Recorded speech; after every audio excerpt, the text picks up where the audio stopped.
ओम शांति।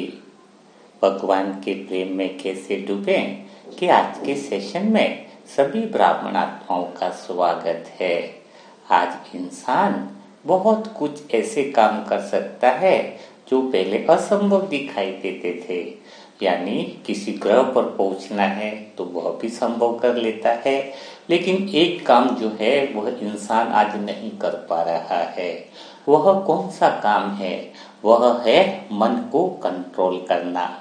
और जब इंसान मन को कंट्रोल नहीं कर पा रहा है तो धीरे धीरे क्या हो रहा है, सभी इंसानों में मन का शोर बहुत ज्यादा बढ़ता जा रहा है। अंदर की तरफ शोर ज्यादा बढ़ने का अर्थ है कि विचार रुकने का नाम ही नहीं ले रहे हैं। कोई ऐसा मशीन भी नहीं बना है, कोई ऐसा रिमोट भी नहीं बना है जिसको दबाते ही अंदर के विचार थोड़ी स्पीड को धीमे कर दे। और जब मन के विचार स्लो नहीं होते हैं तो उसका असर शरीर पर भी पड़ता है और उसके अंदर अशांति भी बढ़ती जाती है। तो फिर हमें आज सबसे ज्यादा किस चीज पर ध्यान देना होगा? मन के विचार शांत रहे। हम तो बाबा के वह बच्चे हैं जिसको विधि भी मिली है कि हम अपने मन को शांत रख सकते हैं, एक भगवान की याद में, और दूसरी विधि है ज्ञान का मनन चिंतन करना। तो दूसरी आत्माओं के साथ दूसरे जो भी संसार में रिश्ते हैं, नाते हैं, उनके साथ हम जब बात करते हैं और जिनके साथ हमारा रिश्ता बहुत अच्छा होता है ना, वह हमारी बात सुनते हैं। आपने देखा होगा, आपका जिनके साथ रिश्ता बहुत अच्छा होता है, जिनके साथ अंडरस्टैंडिंग बहुत अच्छी होती है, वो लोग आपकी बात को ध्यान से सुनते हैं। तो फिर आपके मन को कैसे कंट्रोल किया जाए? तो मन को नियंत्रण करने की सबसे विधि यही है कि आपका अपने मन के साथ रिश्ता जो है वो बहुत बढ़िया होना चाहिए। अंडरस्टैंडिंग बहुत होनी चाहिए, समझ बहुत होनी चाहिए। आप लोगों के साथ रिश्ता जब अच्छा कब बनता है? जब उनके साथ आप कंटिन्यू रहते हो, उनकी बातों को सुनते हो, अपनी बातों को शेयर करते हो। तो वैसे ही आपको समय निकालना होगा अपने मन के साथ, स्वयं के साथ बातचीत करने के लिए कि मैं कहाँ पर जा रहा हूँ, मेरी वास्तविक दिशा कहाँ पर है, मेरा मन क्या सही सोच रहा है या फिर उसको कोई और विचार देने हैं। तो जब हम यह स्वयं के साथ बातचीत करेंगे, अपने मन के साथ बढ़िया बातें करेंगे, जिसका मन के साथ रिश्ता बहुत अच्छा होता है, फिर उसके सभी रिश्ते स्वतः ही ठीक होने लगते हैं, फिर उसको आनंद आने लगता है।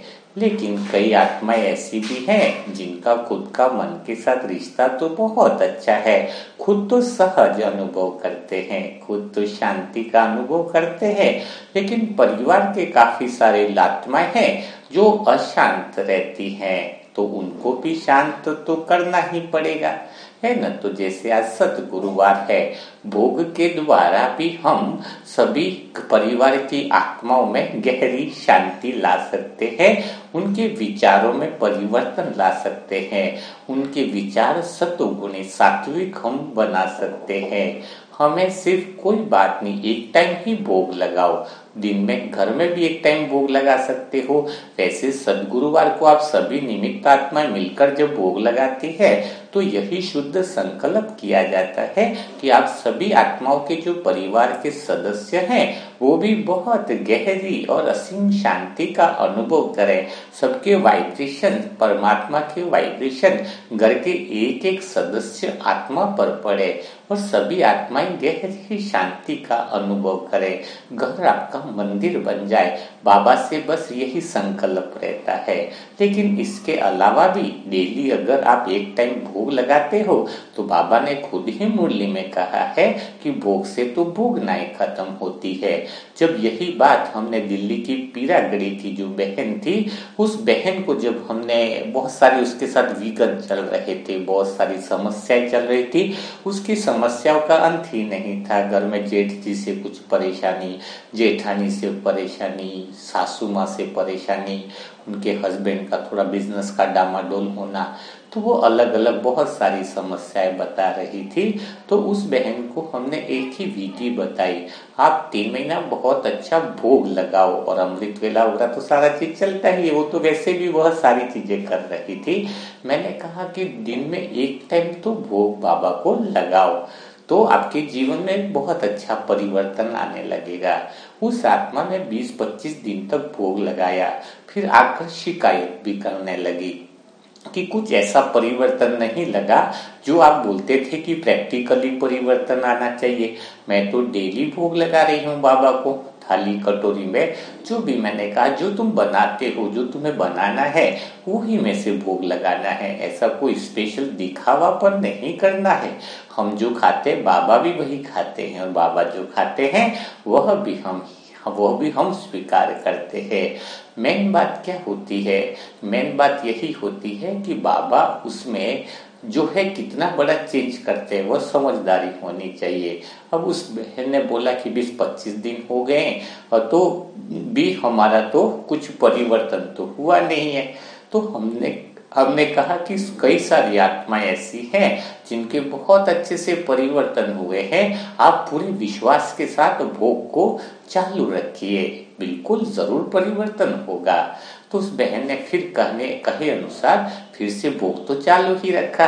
अब एक दिन उसका बहुत गहरा अनुभव आता है। गहरा अनुभव ऐसा आता है कि वो जैसे ही भोग लगाती है तो हमेशा की तरह थाली रख लेती थी, पर वो इतना मन से नहीं बनाती थी। उसके दिल में एक ही ख्याल आता था कि भोग तो वैसे भी बाबा खाते नहीं है, छोटी थाली पे कपड़ा ढक करके रख देती थी वो बहन, है ना। तो वो भोग तो खाते नहीं है, तो वो ऐसे मन के साथ लगाती थी, पर उतना मन के साथ भोग नहीं लगाती थी, तो वहां पर रख लेती थी। उस समय कोई गीत संगीत लगाने की आवश्यकता नहीं है, 2-5 मिनट 10 मिनट आप बाबा से बातें करो, है ना। तो अब क्या होता है कि उसी वक्त भोग लगा रही होती है आराम से बैठकर, तो बाबा उसको साक्षात्कार कराते हैं। बाबा उसे कहते हैं, अरे तूने दाल में तो नमक डाला ही नहीं है, ऐसा भोग भला मैं कैसे स्वीकार करूं जिसमें तो तूने नमक ही नहीं डाला है। अचानक उसको आवाज सुनाई देती है, तो वो एकदम से बोलती है, अरे मैंने तो नमक डाला, ऐसे कैसे हो सकता है कि मैंने नमक डाला। फिर पता चलता है कि बाबा की आवाज है। तुरंत वो भागती है किचन में और दाल को टेस्ट करती है, उसमें नमक डालना भूल गई थी वो। तो तुरंत उसको एहसास हुआ कि देखो बाबा यानी भोग स्वीकार करते हैं, बाबा खाने का स्वाद जो होता है उसकी भाषा वो ले लेते हैं, उसमें क्या टेस्ट है, अपन तो खाएंगे तब पता चलेगा। बाबा तो एक बार भोजन देखेंगे ना तो उसमें ही पता चलता है कि कितना प्यार से बनाया है, कितना दिल से बनाया है, क्या उसमें स्वाद है क्या नहीं है, वो उसकी सुगंध और महक से ही, भाषा से ही पता लगा देंगे कि उसमें क्या है क्या नहीं। सबका टेस्ट बाबा ले लेते हैं, है ना। तो पहली बात है कि फिर उसने बहुत उसी समय फोन किया, बहुत अपने आप की दुखी हुई, बहुत परेशान हुई कि मैं इतने समय तक दिल से बाबा को भोग नहीं लगा रही थी, मुझे लगता था कि बाबा भोग नहीं स्वीकार करते हैं। उस समय बहुत ही उसको दिल से इतनी सारी फीलिंग आई जिसको शब्दों में बयान नहीं कर सकते हैं। और उसके बाद उसने जीवन में नियम लिया कि मैं निरंतर, जो उनको मैंने बताया था कि एक टाइम तो भोग लगाना ही है, तो एक टाइम फिर उन्होंने अपना भोग लगाने का नियम चालू रखा। उनके जीवन में भी बहुत बड़ा परिवर्तन आया। तो सबसे मेन बात क्या होती है कि जब हम भोग लगाते हैं ना, तो उसमें हमने कितने समय याद करके बाबा को भोग लगाया, उससे ज्यादा महत्वपूर्ण बात क्या होती है, हम बाबा की याद में तो भोजन बनाते ही है, लेकिन जब हम भोग लगाते हैं ना तो उस समय क्या होता है, उस समय बाबा की पावरफुल पवित्र दृष्टि उस खाने में पड़ती है, वह प्रेम की दृष्टि भी उस खाने में, उस भोजन में पड़ती है। फिर वो भोजन भोजन नहीं रहता है, वह भोजन प्रसाद बन जाता है। ऐसा कभी हो ही नहीं सकता है कि चाहे वो कोई भी आत्मा हो, चाहे वो झोपड़ी में भोग लगा रही है, चाहे उसके पास कैसी भी थाली है, अगर किसी को खरीदने की थाली भी क्यों ना हो, उसके पास पैसा नहीं है, तो ऐसा कोई जरूरी नहीं है कि नई थाली लगा के ही भोग लगाया जाए। अगर आपके पास व्यवस्था नहीं है लेकिन आपके पास प्रेम भाव भाव है तो किसी भी थाली और कटोरी में बाबा भोजन को स्वीकार करेगा। हाँ, आपके पास व्यवस्था है, धन भी है तो आप नहीं लेकर के आओ, अच्छी बात है ना। लेकिन कोई गरीब आत्मा होगी, उसके पास नहीं है, तो बाबा प्रेम का भूखा है, बाबा भावनाओं का भूखा है। कोई जरूरत नहीं है कि आपके पास बहुत 56 तरह के पकवान बनाने हैं। अगर किसी दिन बाबा ने जो कुछ दे रहा है वो बाबा का ही तो है। अगर सूखी रोटी और घी चटनी भी अपने पास है, वही अगर हमने बाबा को स्वीकार करा दिया तो बाबा इतना प्यार से कि वो भी स्वीकार करेगा। अपने पास जो है, लेकिन अपने पास यही होना चाहिए कि मैं बाबा को भोग लगाऊं, है ना। तो फिर क्या होता है, अगर हम सब्जी दाल रोटी कुछ बनाया है और वही चीजें हम पूरी जो सब्जी बनी है उसमें वही कटोरी हम डाल दे सब्जी की, है ना, जो बनाया है वही सब्जी, वो जो पूरी जो सब्जी बनाई है उसमें मिला दो, तो उसमें जो बाबा की पवित्रता की और प्रेम की जो शक्तियां हैं वो पूरे उस भोजन में मिल जाएगी, है ना। पूरी जो सब्जी है आपकी, वो पूरी सब्जी ही प्रसाद बन जाएगी। सोचो कितनी गहरी बात है, कितनी मजेदार बात है ना। और वो फिर चपातियां भी जो है वो भी उसी के अंदर, उसको वाइब्रेशन पूरे चले जाएंगे, वो रोटी भी उसके अंदर मिक्स कर लो पहले, है ना, सभी रोटियों के साथ रख दो वो रोटी भी।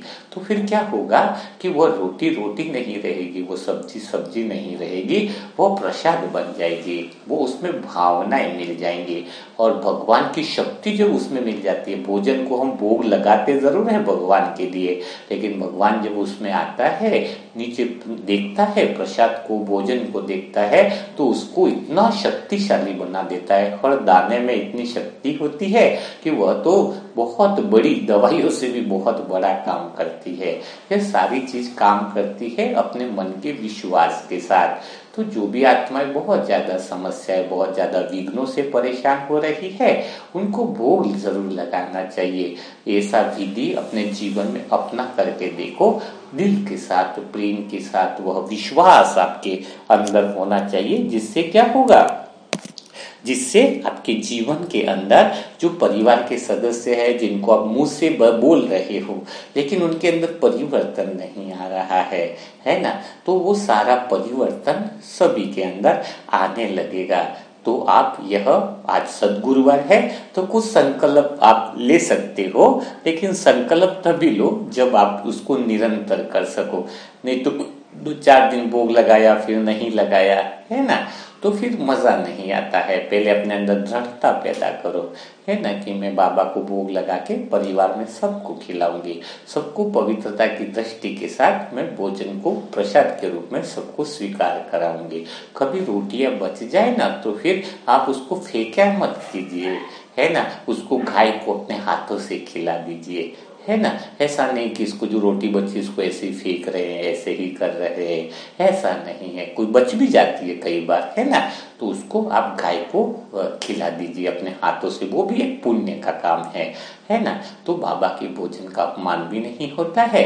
और शाम को बच्चे, कोई अगर गरीब व्यक्ति घर पे आया है तो उसको भी हम खिला सकते हैं। तो इस तरीके से आज आप नई विधि से अपने जीवन में एक नए नियम का निर्माण कर सकते हैं, जिससे मन भी आनंदित रहता है, खुश रहता है। तो और मन को खुश रखने की दूसरी विधि है, बहुत अच्छी ढेर सारी सबको दुआएं दो। और दुआएं देने से तो जो चीज आपके पास है, अगर वो दुनिया में बांटते हो तो वह चीज आपके पास रिटर्न आती है। दीवार पे बॉल मारोगे तो जितनी स्पीड से बॉल मारोगे उतनी स्पीड से रिटर्न आ जाती है। तो उतनी दुआएं, जितनी आप दुआएं एक्चुअल में दूसरों के लिए कर रहे हो, तो वह दुआएं कई गुना बढ़कर आपके पास रिटर्न आती है। तो भगवान ने आपको कितना बड़ा मौका दिया है दुआएं देने का। तो आज दुआएं हम किसको देंगे? आज हम दुआएं देंगे जिस बहन को हमें दुआएं देनी है, वह है ममता बहन। ममता बहन जो बाबा की बच्ची है और टास्क भी करती है, मनसा ग्रुप से भी जुड़ी हुई है, डेली मुरली मंथन सुनना, कमेंट्री सुनना, है ना, काफी सारे बंधन भी हैं। बंधन होने के बावजूद भी वह आत्मा पूरे टास्क करती है। बहुत खुशी की बात होती है। कई बांधली माता है ना, अगर परिवार में सहयोग नहीं मिलता है तो भी वह कैसे भी करके बाबा से प्रेम होता है, तो वो प्रेम की वजह से वह चीजें सारी कर लेती हैं। तो बहुत खुशी और आनंद का अनुभव होता है। तो आज हम जिनको दुआ देंगे वो ममता बहन और उनको परिवार के लिए दुआ करेंगे। उनके परिवार के लिए आप ढेर सारी दुआएं करें, परिवार के हर सदस्य स्वस्थ रहे, हर सदस्य की बुद्धि जो है वो काल्पनिक यानी ये जो संसार की कामनाओं से ऊपर उठ करके शुद्ध कामनाओं में उनकी बुद्धि स्थित हो जाए, तो वैसे भी सुख शांति आनंद की स्थिति प्राप्त हो जाए। परिवार के हर एक आत्मा बाबा की ज्ञान में चलने लग जाए, परिवार की हर एक आत्मा एक दूसरे की सहयोगी बन जाए, है ना। तो उस तरीके से आप जितनी ढेर सारी दुआएं दे सकते हो, डेली अलग अलग दुआएं दे सकते हैं ना, तो ऐसी आप दुआएं जो हैं वो किनके लिए देनी है, कुसुम बहन और उनके परिवार वालों को देनी है। और जो नई आत्माएं और भी दुआ के लिए अपना बुकिंग करना चाहती हैं, उनके लिए मोबाइल नंबर है 7202921969। जरूर अपने परिवार की सबसे बड़ी जो तीर्थ यात्रा, चारों धाम से भी बड़ी जो तीर्थ यात्रा है ना, वह ये दुआओं की तीर्थ यात्रा है। तो अपने लौकिक परिवार का कल्याण करने के लिए दुआएं जरूर कराइए। ऐसा नहीं हो जाए कि मौका तो मिला लेकिन हम सोचते ही रह गए। कई लोग क्या होता है, सोचते ही रह जाते हैं, अभी करूं नहीं करूं, करूं नहीं करूं। ऐसा विकल्प मत चलाओ। शुभ कार्य में विकल्प नहीं चलते हैं, शुभ कार्य में निर्णय लिया जाता है। क्योंकि जिसमें कल्याण समाया हो, जिसमें इतनी पवित्र आत्मा, ये कोई साधारण आत्मा नहीं है मनसा सेवा ग्रुप की, हर एक आत्मा लाखों के बराबर है। क्योंकि हर एक आत्मा इतने महीनों से नियमित टास्क कर रही है, इतने समय से डेली मुरली मंथन की गहराइयां से सुन रही है। तो समझो उनकी स्पष्टता, उनके विचार, उनके संकल्प में कितनी बड़ी ताकत होगी, कितनी बड़ी वो आत्माएं, हर एक आत्मा शक्तिशाली होगी, है ना। तो अब हर एक आत्मा राजा बनने वाली है, तो थोड़े पेपर तो मनसा सेवा ग्रुप की आत्माओं के पास आ रहे हैं, मैं जानता हूँ, लेकिन राजा तो वही होगा ना जो लड़ाइयाँ जीते। तो अपने को छोटी मोटी लड़ाई आती हैं तो उसको हमें जीत प्राप्त करनी है, आपकी हार नहीं होगी, इसकी गारंटी है। मैंने पहले बताया ना, दुश्मन बड़ा लगेगा लेकिन आप हारोगे नहीं, आपकी जीत पक्की है। यह विश्वास, उम्मीद और विश्वास अंदर बनाए रखना है। उम्मीद और विश्वास कभी भी तोड़ना नहीं है, कभी टूटने मत देना। आप देखो आपकी जीवन यात्रा में भगवान ने कभी आपको अकेला नहीं छोड़ा है। आपको जब भी लग रहा है कि मेरी कश्ती डूबने ही वाली है, तो भगवान ने आपको हाथ पकड़कर उस भंवर से निकाला है। उस भगवान के वह सीन को याद करो। यह सीन इस बात का गवाह है। सभी बाबा के बच्चों की 108 आत्माएं जो हैं अपनी ग्रुप में, जो मनसा सेवा है, हर एक आत्मा को एक ही बात मैं पूछता हूँ, चलो ठीक है आज तुम्हारे तकलीफ है, लेकिन तुम उस सीन को याद करोगे, कभी तुम्हें बाबा ने परेशान और डूबने तो नहीं दिया है ना। वो बोलते नहीं, एंड टाइम पर भगवान की बहुत बड़ी मदद मिल जाती है और वह खींच लेता है अपनी तरफ, ठीक है ना। तो उसी तरीके से वो विश्वास, वो चीजें बनाए रखो जिससे आपकी पता चले कि आपकी अंदर मन की शक्ति कितनी पावरफुल है। तो बिना देरी किए ममता बहन और उनके परिवार को ढेर सारी दुआएं दें। कल हम फिर इसी समय फिर मुलाकात करेंगे भगवान के प्रेम में कैसे डूबे, नए सेशन के साथ, नए परिवार की दुआओं के साथ। तब तक के लिए सभी मेरे प्यारे भाई बहनों को ओम शांति, ओम शांति, ओम शांति।